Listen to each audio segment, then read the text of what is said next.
किसी भी चीज में से लाइट गुजर जाना पास आउट हो जाना उसमें से ना, पास थ्रू हो और जाना। हल्की सी बैंड हो जाए। जी, बैंड हो जाना, बिल्कुल ये बात भी ठीक है।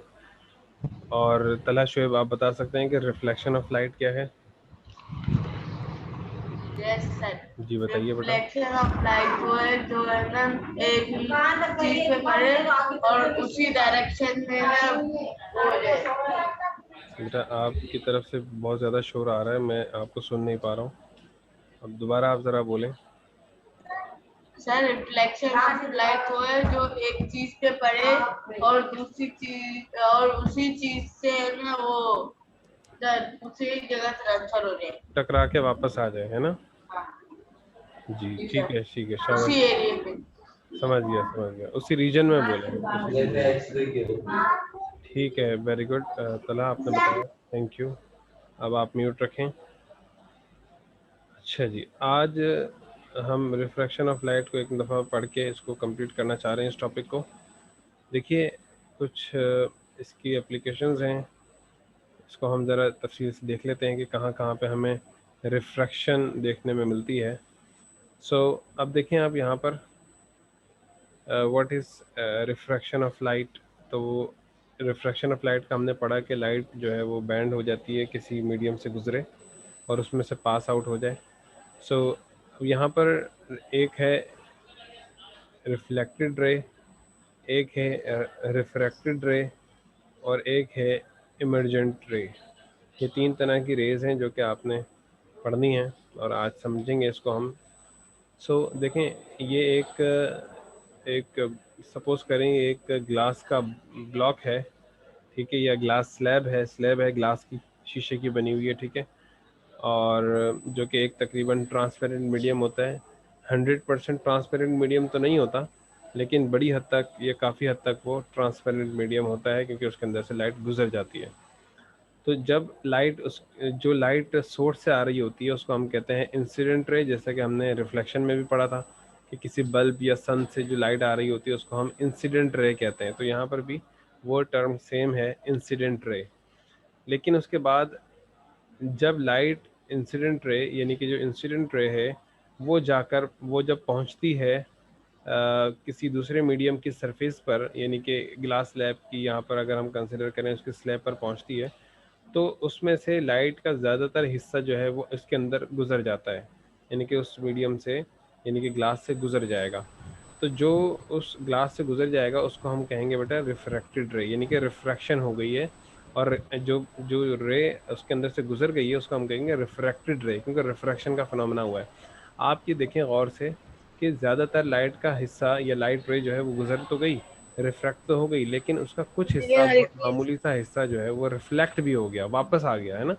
तो इस हाँ जो रे वापस आती है उसको हम कहते हैं रिफ्लेक्टेड रे, बिल्कुल इसी रिफ्लेक्टेड रे। जिसमें जिस तरह हमने रिफ्लेक्शन में और जो पढ़ा। पास होकर जो रे आ रही है बाहर उसको जी इमरजेंट रे। जी जी जी बिल्कुल। तो ये रिफ्रैक्टेड रे है। अब रिफ्रैक्टेड रे भी जब गुजर के किसी दूसरे मीडियम से जब वो वापस उसी तरह के मीडियम में आ जाती है जिस तरह के मीडियम से वो पहले आ रही थी, तो उसको हम क्या कहते हैं, इमर्जेंट रे। ठीक है, यानी कि उस मीडियम से वापस एयर में आ जाए तो वो किससे आएगी, वो वापस फिर इमरजेंट उसको हम कहेंगे emergent ray. So there are three basic terms that you should know. Incident ray तो अब डिस्कस करने की ज़रूरत नहीं, क्योंकि इंसिडेंट रे को हम पहले भी पढ़ चुके हैं। वो लाइट रे जो कि सर डायरेक्ट रिफ्लेक्टेड सोर्स से रे आ भी रही है। पता है, जी, रिफ्लेक्टेड रिफ्लेक्टेड रे क्या भी है, पता है, पढ़ें ज़रा, इमरजेंट रे भी। पढ़ के बताइएगा ज़रा रिफ्लेक्टेड रे को। Part of the light is reflected after it strikes the surface. ठीक है, वही बात है कि जब सरफेस से टकराने के बाद जो वापस आ जाए, रिफ्लेक्ट हो जाए, तो उसको हम कहते हैं रिफ्लेक्टेड रे। इसी तरीके से जो रिफ्रैक्टेड रे है वही क्या है, the most of the light. Most of the light passes through the transparent glass block and emerges into the air. जी जी, क्या मतलब हुआ इसका कि लाइट का ज़्यादातर हिस्सा जो है वो गुजर जाता है ट्रांसपेरेंट ग्लास में से, यानी कि उसमें से पास आउट हो जाता है। ठीक है, as light Sir, passes from air into the glass block at an angle to the normal, it bends or changes direction। वही बात बताई कि जब वो हल्का सा बैंड हो जाता है। ये हल्का सा बैंड हो जाएगा और नॉर्मल की तरफ बैंड हो जाएगा, यानी कि यूँ ये लाइट रे आ रही थी, इसको सीधा गुजरना चाहिए था लेकिन ये सीधा नहीं, थोड़ा सा बैंड हो गया और नॉर्मल की तरफ बैंड हो गया। नॉर्मल क्या होता है बेटा, नॉर्मल मैंने आपको बताया था एक स्ट्रेट लाइन होती है स्ट्रेट लाइन, जैसे डॉटेड लाइन नज़र आ रही है आपको, जी रेड कलर से मैं ड्रॉ कर रहा हूँ। दिस इज, सपोज करें एक स्ट्रेट लाइन है, ठीक है, बिल्कुल स्ट्रेट लाइन, जो कि मुझसे बनाना थोड़ा मुश्किल है मुझे, लाइक दिस, इस तरीके से एक स्ट्रेट लाइन होती है। तो उस स्ट्रेट लाइन के करीब आ जाता है, यानी कि नॉर्मल के करीब हो जाता है। एक होता है कि नॉर्मल से वो अवे हो जाता, ठीक है, लेकिन ये अवे नहीं होता बल्कि करीब हो जाता है। मिसाल के तौर पे अगर ये यूँ बैंड होने के बाद यूँ चली जाती लाइट रे, तो उसको हम कहते हैं नॉर्मल से बैंड हो गया, अवे हो गया। लेकिन ये जो है नॉर्मल से करीब हो जाता है, जो कि हमारी रिफ्रैक्टेड रे होती है। तो रिफ्रैक्टेड रे अगर एयर से ग्लास की तरफ आती है या ग्लास में आती है तो नॉर्मल की तरफ बैंड हो जाती है, और जब वो वापस ग्लास से एयर में जाती है जो कि इमर्जेंट रे है, तो वो वापस क्या हो जाती है, अवे नॉर्मल से दूर हो जाती है, ठीक है, जैसे ऊपर वाली रे थी, इंसिडेंट रे थी, तो बिल्कुल इसी तरीके से वो इमर्जेंट रे जो है उससे बैंड हो जाती है नॉर्मल से। अब नॉर्मल समझ में आया अच्छे तरीके से, नॉर्मल क्या चीज़ है? एक यस यस। लाइन, एक परपेंडिकुलर लाइन होती है नॉर्मल, जो उसी ऐसे पॉइंट पे स्ट्रेट होती है। लाइन से करीब हो गया ना बस। जी, स्ट्रेट लाइन से अवे हो जाएगा, डायरेक्शन उसकी दूर हो जाएगी इमर्जेंट की, और रिफ्रैक्टेड रे जो है उसकी डायरेक्शन करीब हो जाएगी, समझ रहे करीब हो जाए। हो? जी। और इमर्जेंट रे क्या है? Light bends again when it emerges from glass block into the air. तो ये बात है, ठीक है, यहाँ तक समझ में आ गया अल्बास आपको? यस। अच्छा जी, अब देखें, why does refraction occur, what is refraction of light, why do objects appear bent when partially submerged in water, ठीक है, what are other effects of refraction। अब हम इसके बारे में पढ़ते हैं, इनके सवालों के जवाब बताइए बेटा, सवालों के जवाब बताइए ज़रा। सर क्या क्या? नहीं, सवालों के मतलब बताएं पहले तो। व्हाट डज रिफ्लेक्शन अकर, कब रिफ्लेक्शन होता है? जी, और what is reflection of light, reflection of light क्या चीज है? और why do object appear bent when practically submerged in water? और ये नहीं सुनता है। why do What objects are appear other reflection? when उसके और partially, effect पर प्रैक्टिकली नहीं है वो, पार्शली है, partially submerge in water. Submerge का मतलब होता है डूबना, ठीक है, और इन वाटर, पानी में जब डूबते हैं ऑब्जेक्ट्स तो वो पार्शली नज़र क्यों आते हैं, मुकम्मल तौर पर नज़र क्यों नहीं आते। इसी तरीके से why, what are other effects of refraction, refraction के और मज़ीद क्या असरात हैं। तो refraction of light is the change in direction और bending of light. bending of light when it travels from one transparent medium to another. ऐसे ही Light एक reflects ट्रांसपेरेंट मीडियम because से it अगर वो दूसरे travels ट्रांसपेरेंट मीडियम में आएगा तो लाइट जो है वो बैंड हो जाएगी, या लाइट जो है वो अपनी डायरेक्शन को चेंज करेगी, मुख्तसर मामूली सा चेंज करेगी, ठीक है। तो यही light basically refraction reflects of light कहलाती है। कभी भी आपसे पूछा जाए कि बेटा रिफ्रैक्शन ऑफ लाइट बताएं, तो आप ये नहीं कहिएगा कि एक जगह से दूसरी जगह से गुजर जाना या एक मीडियम से दूसरे मीडियम में गुजर जाना, सिर्फ ये नहीं होता, बल्कि साथ आपको ये बोलना भी ज़रूरी है कि एक मीडियम से दूसरे मीडियम में से गुजर जाना, एक मीडियम से दूसरे मीडियम की तरफ आना और उसमें से गुजरना, और उसके साथ साथ ये भी बोलना है कि उसकी bend डायरेक्शन होना। में चेंज आता है। उसके बाद मैं आपको एक चीज़ और बताऊंगा, उसकी स्पीड में भी चेंज आता है। आगे लिखा हुआ है light refracts because it travels at different speed in different media, the change in speeds cause light to bend. ये जो लाइट बैंड होती है, इसकी वजह से लाइट की स्पीड में भी फ़र्क पड़ता है। मेरी बात समझ में आ रही है? Yes. तो अब अगर मिसाल के तौर पे वाटर है और मिसाल के तौर पे एयर है, अब मुझे बताएं, एयर में भी लाइट ट्रैवल कर सकती है और वाटर में भी लाइट ट्रैवल कर सकती है ना? Yes. वाटर में भी तो रोशनी नज़र आती है ना हमें, इसी तरीके से एयर में भी नज़र आती है। तो आप मुझे बताएं कि एयर, ये जो लाइट की रफ्तार है, ये एयर में ज़्यादा होगी या फिर वाटर में? एयर में। क्यों? क्यों ये तो नहीं बता। अच्छा चलें, आपको ये श्योर है कि एयर में ज़्यादा होगी? अगर मैं कहूँ कि वाटर में ज़्यादा होगी तो मैंने तो अंदाजा कोई लगाया है। हाँ ओके, कोई साइंटिफिक रीज़न तो होता है ना? यस। अच्छा चलें, इसका रीज़न यही है कि वाटर में ना लाइट को प्रोपेगेट करने में या लाइट को ट्रैवल करने में काफ़ी प्रॉब्लम होती है, ठीक है। तो लाइट इजीली मूव कहाँ कर सकती है या लाइट इजीली कहाँ ट्रैवल कर सकती है? एयर में। एयर में। एयर में लाइट ज़्यादा तेज़ी से मूव करती है as compare to in water. ठीक है, तो हम ये अगर हम स्पीड ऑफ लाइट की बात करें तो speed of light in air is more than speed of light in water. ये पॉइंट समझ में आ गया वाटर। जी।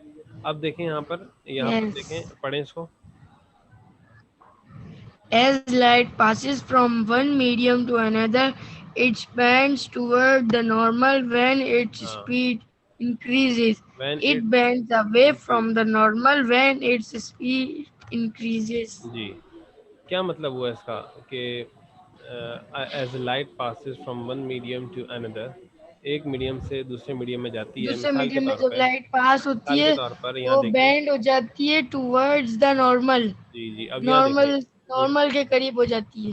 लुक, और ये एक लाइट है, ये एयर से आ रही थी और ये टकराने के बाद वाटर में आ गई।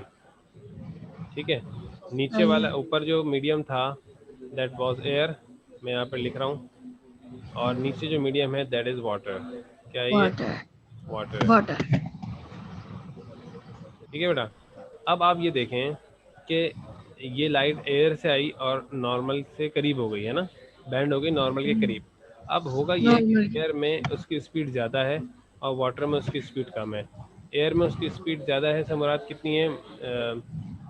लेस, यहाँ पर स्पीड जो है वो लेस है, कम है, और यहाँ पर स्पीड मोर है।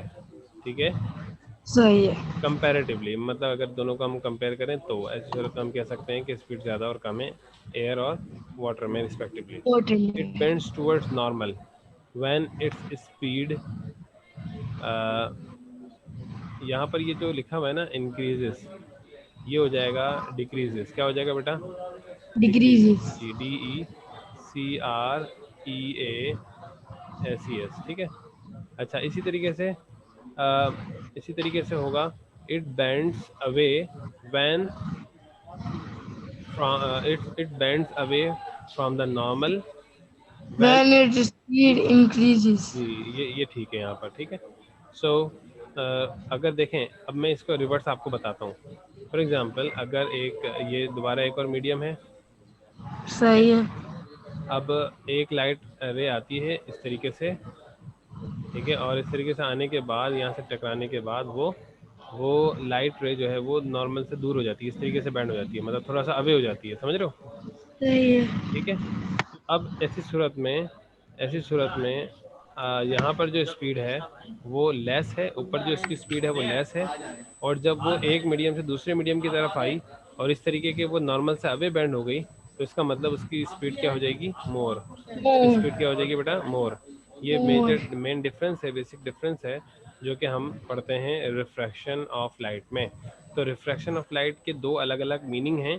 एक मीनिंग ये है कि लाइट बैंड होती है, ठीक है, एक मीडियम से दूसरे मीडियम में जब लाइट ट्रेवल करेगी तो लाइट बैंड होगी, नंबर 1, और नंबर 2 उसका ये है कि उसकी स्पीड भी चेंज होगी।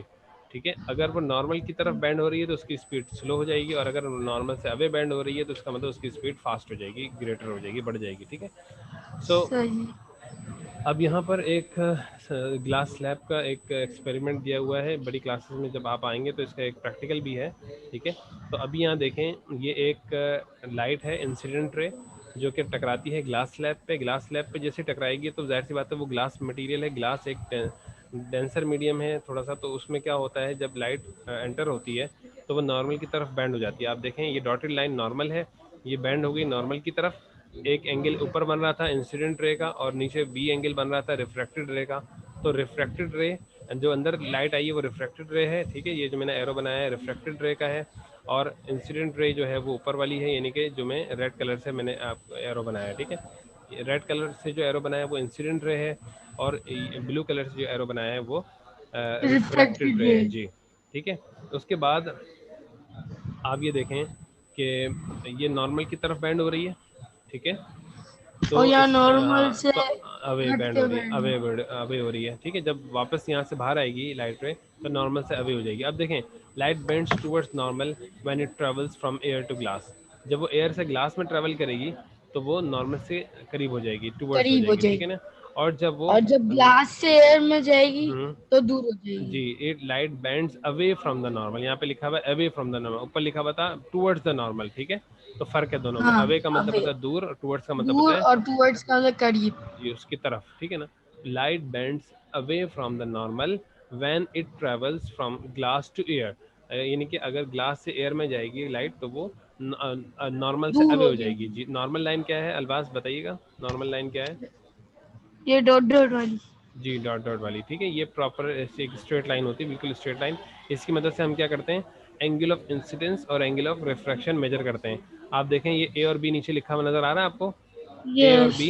ए और बी में क्या बताया हुआ है, यहाँ देखें, मैं हाईलाइट कर रहा हूँ इसको। ये angles of angle of incidence, incidence b और angle angle of of refraction. Reflection. जी, एंगल ऑफ इंसिडेंस क्या है बेटा, यहाँ पर मैंने बनाया, ये यहाँ पे देखें ये जो एंगल ऑफ आ रहा है, इंसिडेंस, और ये है यहाँ पर है एंगल ऑफ रिफ्रैक्शन, मैंने येलो कलर से हाईलाइट किए हैं यस। ठीक है। समझ में आ रहा है सबको, कोई मसला किसी को तो पूछना है? सर किसी को क्या, सर बच्चा ही मैं ही हूँ। Okay, very good. आपको पता है कि आप इस वक्त क्लास में मौजूद हैं? यस। ओके,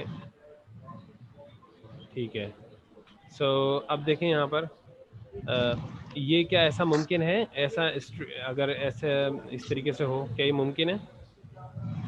सर यानी कि कैसे? अगर एक ग्लास है और ग्लास सही है। स्लैब रखा हुआ है, एयर एयर एयर से एक लाइट रे आई बिल्कुल सही है। स्ट्रेट, और ग्लास में दाखिल हो बिल्कुल स्ट्रेट, और फिर वहाँ से बाहर निकल जाए बिल्कुल स्ट्रेट, ऐसा मुमकिन है? नो। क्यों? सर क्योंकि सर वो बैंड होती है हल्की सी। कैसे कैसे आप कह सकते हैं कि बैंड होती है? सर बताया ना अभी। कैसे कैसे बैंड होती है बताएं।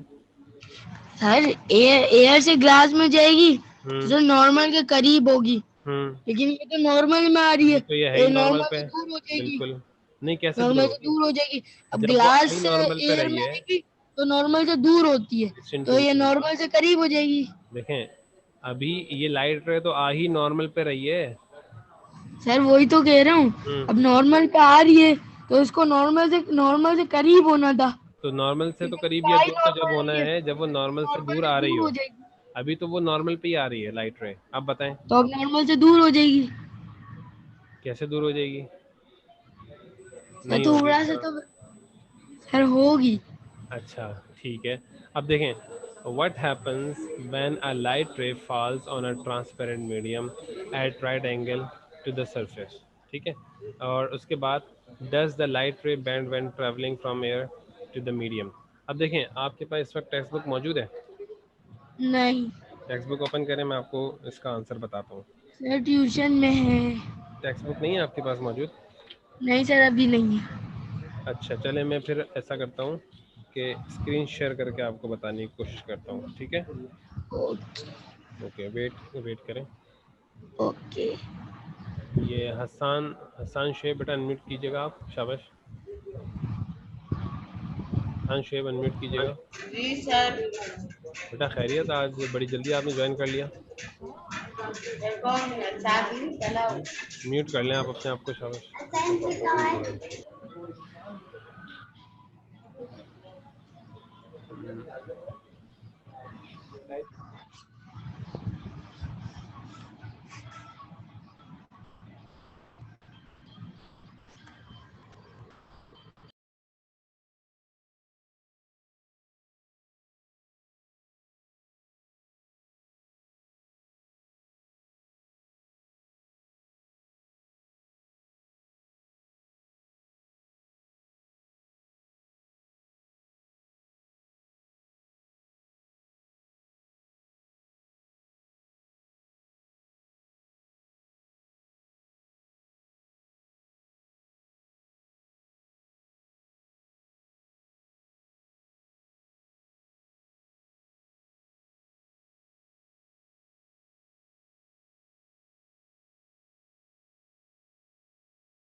हेलो, आप मुझे सुन पा रहे हैं बेटा? Yes sir. Yes sir. ये देखें, मैं यहाँ पर इसको शो करता हूँ।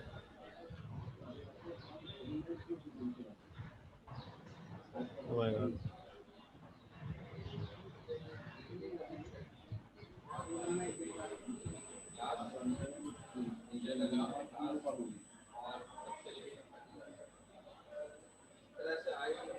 अच्छा जी, यहाँ पर इन क्वेश्चंस को एड्रेस किया गया, ज़रा देखें।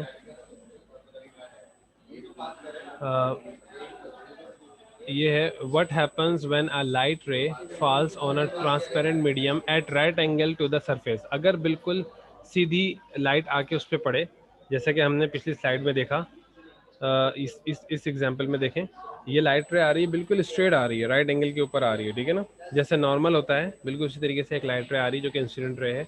तो इस क्या आंसर आएगा उसका? तो it passes through without being refracted, ठीक है, यानी कि वो बिल्कुल उसमें बैंड हुए बगैर वो उसमें से गुजर जाएगी। उसके बाद आप देखें, does it bend when travelling from air into the medium, ठीक है, तो हम ये इसका आंसर क्या है कि वो वहाँ पर नहीं जाएगी, ठीक है ना, वो बैंड नहीं होगी। Does it bend when travelling from air into the medium, तो नो, वो बैंड नहीं होगी। Does a swimming pool looks shallower than it actually is. अच्छा जी, शैलोअर का मतलब होता है कि इतना गहरा दिखना जितना वो ना हो, मतलब कम गहरा दिखना। जैसे अगर हम कोई चीज़ डालते हैं, लाइक इस एग्जांपल में देखें, एक ऑब्जेक्ट है जो कि स्विमिंग पूल में या पॉन्ड के अंदर रखा हुआ है, ठीक है, और आप जब उसको अपनी आंख से देखते हैं, आम आंख से देखते हैं, तो वो आपको उतना गहरा, उसकी गहराई का एक्चुअल अंदाज़ा आपको होता नहीं है, क्योंकि वो आपको यूँ लगता है कि वो कुछ ही नीचे है, थोड़ा ही नीचे है, शैलोअर डीप के ऊपर है या शैलो डीप के ऊपर है। हाँ सर, वो होता है डीप में, लेकिन देखते हैं तो ऐसा लगता है बहुत करीब है। जी, ऐसा लगता है कि अभी हम सामने अगर हाथ डाल के उसको पकड़ सकते हैं, लेकिन वो होता है ज़्यादा गहराई हाँ, में, ठीक लेकिन है। वो तो होता इसी बहुत तरीके गहरा है। से ये सवाल है, does a swimming pool looks shallower than it actually is. आप स्विमिंग पूल भी देखेंगे ना, तो आपको उसकी गहराई का अंदाज़ा नहीं होगा, आपको लगेगा कि कम डेप्थ है उसकी, ठीक है, तो उस चीज़ को कहते हैं शैलोअर, यानी कि जिस चीज़ की डेप्थ कम नज़र आए हमें, तो वाटर के साथ ऐसा होता है। सही है बेटा, समझ में आई? अच्छा जी, इसी तरीके से हम ये मिसाल भी देख सकते हैं। ये एक बड़े से एरिया के ऊपर एक वाटर है, ठीक है, fish in water appear fish in the water appear to be nearer to the surface than they actually are. अगर समंदर के पानी में हम देखते हैं मछलियाँ कुछ तैर रही हैं, तो ऐसा नहीं होता कि वो बिल्कुल सामने ही है, बल्कि वो काफ़ी गहराई में होती हैं, हमें उसकी गहराई का ठीक अंदाज़ा नहीं जिन्हें होता। देखने से ऐसा लगता है बहुत ऊपर है, हम पकड़ सकते बिल्कुल हैं। इसी तरीके से। और स्विमिंग पूल में भी आपको ग्राउंड जो है वो करीब ही नज़र आता है, हालांकि वो डेप्थ होती है उसकी काफ़ी ज़्यादा, 5 से 6 फीट गहराई होती है उसकी, बहरहाल। अच्छा, उसके बाद जो है इसकी मिसाल भी मैंने आपको बता दी। सिमिलरली आप इस चीज़ को भी देख सकते हैं, object appear band when partially emerged in water. आप ये देखें, स्ट्रॉ डाली थी, स्ट्रॉ हालांकि स्ट्रेट होगी, लेकिन जब आप इस स्ट्रॉ को बाहर से देखेंगे तो आपको थोड़ी सी बैंडेड नज़र आएगी, वो किसी और जगह की यस। नज़र आएगी, है ना। The straw looks band because the refraction of light. ये इसी वजह से है कि लाइट रिफ्रैक्ट हो रही है, ठीक है। ऊपर से देखेंगे, ये ऊपर की तरफ से तो आपको अलग डायरेक्शन में नज़र आएगी, और साइड और से अगर आप नीचे की ग्लास को तरफ से देखेंगे, देखेंगे साइड की जी, तरफ अलग तो डायरेक्शन। अलग अलग थोड़ा सा अलग तरीके से नजर आएगी। Light is refracted as it passes from water to the glass, ठीक है। लाइट, और देखें पहले, वो ग्लास से भी लाइट पास हो रही है और वाटर से भी लाइट पास हो रही है और एयर से भी, तो इसका मतलब ये अलग अलग मीडियम यहाँ पर जो है वो चेंज हो रहे हैं। It is refracted again when it passes from the glass to the air before it reaches our eyes. तो हमारी आंखों तक पहुँचने से पहले पहले लाइट जो है कई मीडियम से गुजरती है। तो ये उसके की गुजर। पॉइंट्स हैं, आप लोग इसके की पॉइंट्स पढ़ लें। डिस्पर्जन ऑफ वाइट लाइट, इंशाल्लाह हम अगली क्लास में डिस्पर्जन ऑफ लाइट के बारे में पढ़ेंगे। आज हमने रिफ्रैक्शन ऑफ लाइट को डिस्कस किया। आज का जो होमवर्क है बेटा वो देख लें, क्वेश्चन 11 और 12 आप लोगों ने करना है, ठीक है। क्वेश्चन 11 और 12 आप लोगों ने करना है, और उसके बाद थिंक अबाउट इट करना है, जो कि पेज नंबर 197 के ऊपर है। और उसके बाद फिगर ड्रॉ करनी है 10.35, 10.36 एंड 10.37, जो कि पेज नंबर 196 और 97 के ऊपर मौजूद हैं। तो ये आप देख लें, ये कुछ क्वेश्चंस हैं, इनके आप स्क्रीनशॉट्स ले लें। 11, ये 11 12 का आंसर है, और इसी तरीके से यही आंसर है, इसी का स्क्रीनशॉट ले लें तमाम स्टूडेंट्स जल्दी से। उसके बाद हम अपनी क्लास ख़त्म करते हैं क्योंकि हमारी क्लास का वक्त ख़त्म हो चुका है। ठीक है बेटा, समझ में आई सब बच्चों को? तला शुएब मौजूद है। तला बेटा, आप क्लास के बीच में डिस्कनेक्ट हो गए थे काफ़ी देर तक, आपका लेक्चर मिस हो गया। अब अगर आप इस लेक्चर को दोबारा पोर्टल पे जाके फिर देख लीजिएगा जो चीज़ें आपकी मिस हुई हैं। और अलवाज आप भी बेटा इसको अगर कोई क्वेश्चन हो तो उसको दोबारा देख लीजिएगा, अदरवाइज़ फिर इंशाल्लाह नेक्स्ट क्लास में कंटिन्यू करेंगे। जब तक के लिए अल्लाह हाफिज़।